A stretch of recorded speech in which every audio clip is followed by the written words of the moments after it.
2006 मुंबई साखळी स्फोटाच्या निकालाला सुप्रीम कोर्टाने आता स्थगिती दिल्याचं कळतंय। मुंबई हायकोर्टाने 12 आरोपींना निर्दोष सोडलेलं होतं। अगदी काही दिवसापूर्वीच त्यांची कारागृहातून निर्दोष मुक्तता झालेली होती, आपण बघितलं। मात्र राज्य सरकारने सुप्रीम कोर्टात या सगळ्या संदर्भात धाव घेतली आणि आता मुंबई साखळी बॉम्ब स्फोटात जे 12 आरोपींना सोडलं गेलेलं होतं हायकोर्टाकडून, त्याला आता स्थगिती देण्यात आलेली आहे। कोर्टाच्या निकालाला सुप्रीम कोर्टाने स्थगिती दिलेली आहे। मुंबई हायकोर्टाने या 12 आरोपींना निर्दोष सोडलेलं होतं। नाशिक, अमरावती यासारख्या कारागृहांमध्ये हे सगळे आरोपी होते आणि त्यांची निर्दोष मुक्तता केली गेलेली होती।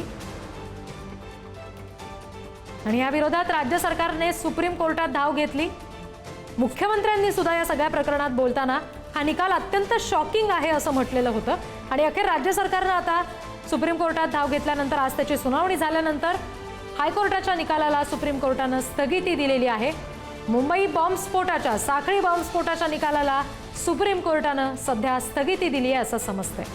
2006 साली मुंबई साखळी बॉम्बस्फोटाने संपूर्णपणे मुंबई आणि त्या अनुषंगाने राज्य सुद्धा हादरवून टाकलेलं होतं आणि याच स्फोटाच्या आरोपींना 12 जणांना निर्दोष मुक्त केलेलं होतं। मात्र आता या निर्णयाला सुप्रीम कोर्टाने स्थगिती दिलेली आहे। आणखी तपशील आपण घेणार आहोत। प्रतिनिधी शिवाजी काळे आपल्याशी जोडले गेले त्यांच्याकडून। शिवाजी, आता जे आपण बातमी बघतोय की सुप्रीम कोर्टाने हायकोर्टाच्या निकालाला स्थगिती दिलेली आहे, 12 आरोपींना खरं तर निर्दोष सोडून दिलेला आहे। आता पुढे नेमकं त्यांच्या बाबतीत काय होणार? सध्या ते जे कोर्टामध्ये जामीन मिळालेला आहे मुंबई उच्च न्यायालयाकडनं, ते जामीनदार लोक जे आहेत ते बाहेरच राहतील। मात्र तो जो निर्णय आहे मुंबई उच्च न्यायालयाचा, त्याला स्थगिती दिली आहे। त्याचं कारण असं सांगण्यात आलेलं आहे की या निर्णयाचा दुसऱ्या न्यायालयामध्ये वापर केला जाऊ शकतो, खालच्या न्यायालयामध्ये वापर केला जाऊ शकतो। त्यामुळे या प्रकरणाला जे आहे सध्या स्थगिती देण्यात आल्याचे सांगण्यात आलेलं आहे। आणि सगळ्यात महत्त्वाचं म्हणून जर पाहिलं तर साधारण जे 12 आरोपी या सगळ्या प्रकरणामध्ये निर्दोष सोडण्यात आलेले आहेत, त्यांच्या निर्णयाला अद्यापर्यंत जरी या कोर्टाच्या निर्णयाला स्थगिती असेल, मात्र ते आरोपी जे आहेत त्यांना जामीन मंजूर जो झालेला आहे तो कायम राहणार आहे। त्यामुळं या सगळ्या याच्यामध्ये आता भविष्यामध्ये सुनावणी होईल तेव्हा यावरती काय सर्वोच्च न्यायालय म्हणतं हे पाहणं महत्वाचं आहे। सध्या तरी मुंबई उच्च न्यायालयाचा निर्णय जो झालेला आहे त्या निकालाला स्थगिती आहे। मात्र जे जामीन आहेत 2006च्या मुंबई रेल्वेमध्ये जे ब्लास्ट झाले होते त्यामधील जे आरोपी होते त्यांच्यावरती दोष सिद्धता सिद्ध झालेली नाहीये सबळ पुरावे अभावी।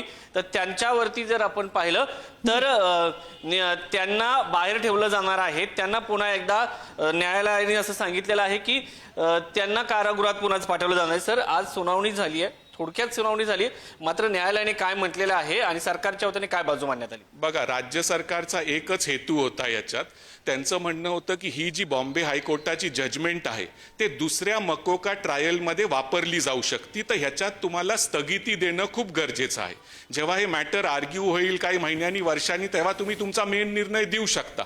पण दुसरे कथित आतंकवादी ह्याचा फायदा न घेतला नाही पाहिजे त्यांनी। आणि मग सुप्रीम कोर्ट म्हणलं की हे जे लोक बाहेर आहेत त्यांना तर आम्ही आता परत तुरुंगात पाठवणार नाही। राज्य सरकारने पण त्याच्यावर प्रेस केलं नाही। त्यांचं काय म्हणणं नव्हतं की त्यांना परत तुरुंगात पाठवा। त्यांचं मेन म्हणणं हेच होतं की ही जजमेंट दुसऱ्या मकोका ट्रायलमध्ये वापरली जाऊ शकते आणि त्याचं राज्य सरकारला आणि पोलिसला ह्या कथित आतंकवाद्यांविरुद्ध नुकसान होऊ शकतं। तर त्याच्यात सुप्रीम कोर्टाने आता ह्या 11 जणांना जे बाहेर आहेत त्यांना नोटीस इश्यू केली आहे। ते त्यांचं म्हणणं मांडतील। काही महिन्यांनी, एखाद्या महिन्यांनी परत हे मॅटर बोर्डावर येईल, त्याच्यात विस्तृत पुढे सुनावणी होईल आणि मुख्य निर्णय सुप्रीम कोर्ट देईल। त्याच्यात ते म्हणू शकतं की मुंबई हायकोर्ट बरोबर होतं किंवा असंही म्हणू शकतं नाही मुंबई हायकोर्ट चुकीचं होतं बॉम्बे हायकोर्ट आणि त्यांना परत जेलमध्ये जावं लागेल। पण तुर्तास ते जेलच्या बाहेरच राहतील, कारण ह्याच्यात राज्य सरकारने सुप्रीम कोर्टाने मोठं they have looked at the larger picture.